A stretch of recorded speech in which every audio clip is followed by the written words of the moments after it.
నియోజకవర్గం ఏర్పడినప్పటి నుంచి ఈ రోజు వరకు కూడా పరిస్థితులు ఎలా ఉన్నాయి, గతంలో ఏ పార్టీ ఎన్నిసార్లు గెలుచుకుంది, ఇవన్నీ కూడా ఒకసారి ప్రజలకు అర్థమయ్యేటట్టుగా చెప్పాలి. కాబట్టి ఆ నియోజకవర్గంలో ఉన్న పరిస్థితులు ఏంటో ఒకసారి మీరు చెప్పండి. రెండు ఎన్నికల్లో బీజేపీ ఆ స్థానంలో పోటీ చేసింది, గెలిచింది. 2019లోనూ అంతకుముందు బండారు దత్తాత్రేయ గారు 2014లో 42-43% ఓట్లతోటి అక్కడ విజయం సాధించారు. అంతకుముందు కూడా కాంగ్రెస్ గెలిచింది.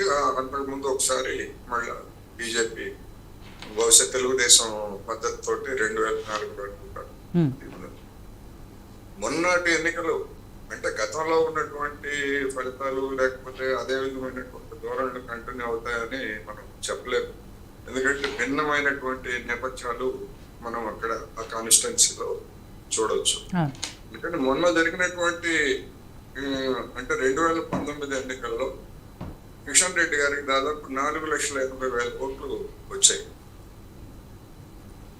మొన్న జరిగినటువంటి ఎన్నికల్లో 2023 అసెంబ్లీ ఎన్నికల్లో ఆ 7 కాన్స్టిట్యున్సీస్ లో బీజేపీకి వచ్చినటువంటి ఓట్లు 2,16,000 చిల్లర మాత్రం. అదే టిఆర్ఎస్ కి 3,82,000 వస్తాయి. కాంగ్రెస్ కి 2,80,000 వచ్చాయి.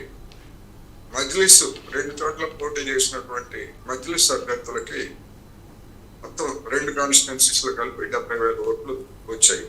ఈ నేపథ్యంలో చూసినప్పుడు దీని ఫలితం ఎట్లా ఉంటుంది అనేటువంటిది నిజంగానే రాష్ట్రం మొత్తం మీద, అదేవిధంగా ఇక్కడ కేంద్ర మంత్రిగా ఉన్నటువంటి కిషన్ రెడ్డి గారు పోటీ చేస్తున్నందువల్ల ఇది ఒక ఆసక్తి కలిగించేటువంటి పోటీగానే ఉంటుందనేది నా అభిప్రాయం.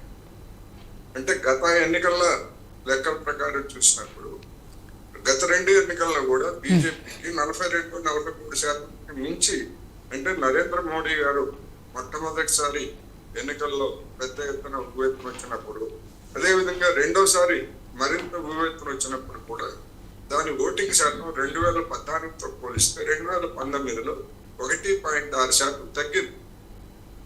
ఆ ఓట్లతో పోల్చుకుంటే ఇప్పుడు అంటే మొన్న జరిగినటువంటి అసెంబ్లీ ఎన్నికల్లో అధికారం నాదే అనేటువంటి ఊపు మీద పోటీ చేసి ఆ విధమైనటువంటి ప్రచారము చేసినటువంటిది. అదేవిధంగా మన నరేంద్ర మోడీ గారు కూడా ఆ కాన్స్టిట్యున్సీలో రోడ్ షో చేసి ఇవన్నీ కూడా చేసినప్పటికీ బీజేపీకి వచ్చినటువంటి ఓట్లు 2,16,000 మాత్రమే.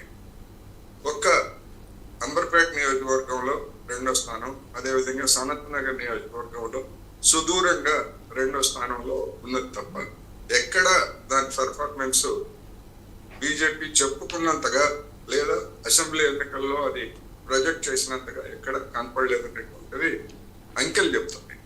అందువల్ల ఈ 4 నెలల్లో లేదా ఈ 5 నెలల్లో వచ్చినటువంటి మార్పు ఏమన్నా ఉందా అంటే మార్పు అయితే నాకైతే ఏం కనిపించడం లేదు. అయితే బీజేపీ వాళ్ళు ఏం చెప్తారంటే స్థానిక సంస్థల ఎన్నికలు వేరు, అసెంబ్లీ ఎన్నికలు వేరు, దేశానికి సంబంధించినటువంటి లోక్సభ ఎన్నికలు వేరు అని చెప్పేసి చెప్తారు. కానీ ఎంత లోక్సభ ఎన్నికలైనా అదే నరేంద్ర మోడీ గారు ఇక్కడ రెండో ఇంజన్ పేరుతోటి పెద్ద ఎత్తున ప్రచారం చేసినా కానీ సికింద్రాబాద్ లోక్సభ నియోజకవర్గ ఓటర్లు పెద్దగా స్పందించలేదు.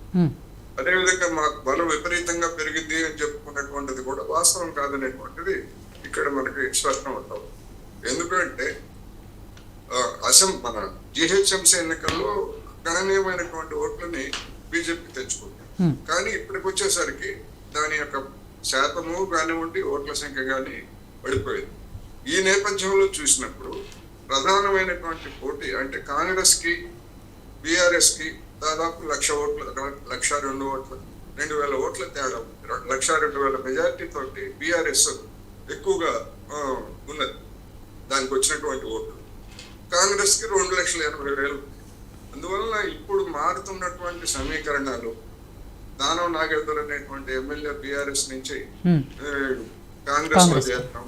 రెండోది వివిధ నగరంలో ఉన్నటువంటి వీళ్ళందరూ కూడా మేయర్లు కానీ, డిప్యూటీ మేయర్లు కానీ, అనేక మంది కార్పొరేటర్లు కాంగ్రెస్ వైపు మొగ్గు చూపడం లేదా ఇంకా అనేక మంది కాంగ్రెస్ వైపు వస్తున్నటువంటి నేపథ్యం ఇవన్నీ చూసినప్పుడు, రెండోది ఇక్కడ 70,000 అంటే పోటీ చేసినటువంటి 2 స్థానాల్లో 70,000 వస్తే మిగిలినటువంటి పోటీ చేయనటువంటి వాళ్ళు కానీ లేదా ముస్లిం మైనారిటీల ఓట్లు గణనీయంగా ఉన్నటువంటి సికింద్రాబాద్ కాన్స్టిట్యున్సీలో గత 4-5 రోజులుగా నరేంద్ర మోడీ గారు దేశంలో ప్రచారం చేస్తున్నటువంటి ముస్లిం విద్వేష ప్రసంగాలు ప్రచారం వీటన్నిటి ప్రభావం కూడా సికింద్రాబాద్ కాన్స్టిట్యున్సీని పెద్ద ఎత్తున ప్రభావితం చేసేటువంటి అవకాశాలు. అందువల్ల నా అభిప్రాయం ప్రకారం ఇక్కడ కాంగ్రెస్ బీఆర్ఎస్ పోటాపోటీగా ఉండేటువంటి అవకాశం ఉన్నది. బీజేపీ అనేటువంటి ఇప్పుడున్నటువంటి 3వ స్థానంలోనే ఉంటుంది. ఇంకా దాని ఓట్లు దిగజారినా కూడా ఆశ్చర్యపోవచ్చు. లేదు, ఇప్పుడున్నటువంటి రాజకీయ పోలరైజేషన్ లో హిందుత్వ లేదా యాంటీ ముస్లిం దీన్ని రాబోయేటువంటి రోజుల్లో ఇంకా పెంచేటువంటి ధోరణిలే కనిపిస్తున్నందువలన ఈ ముస్లిం ఓట్ల పోలరైజేషన్ కూడా కాంగ్రెస్ కి ఫేవర్ గా కనుక మారేట్లయితే స్వల్పమైనటువంటి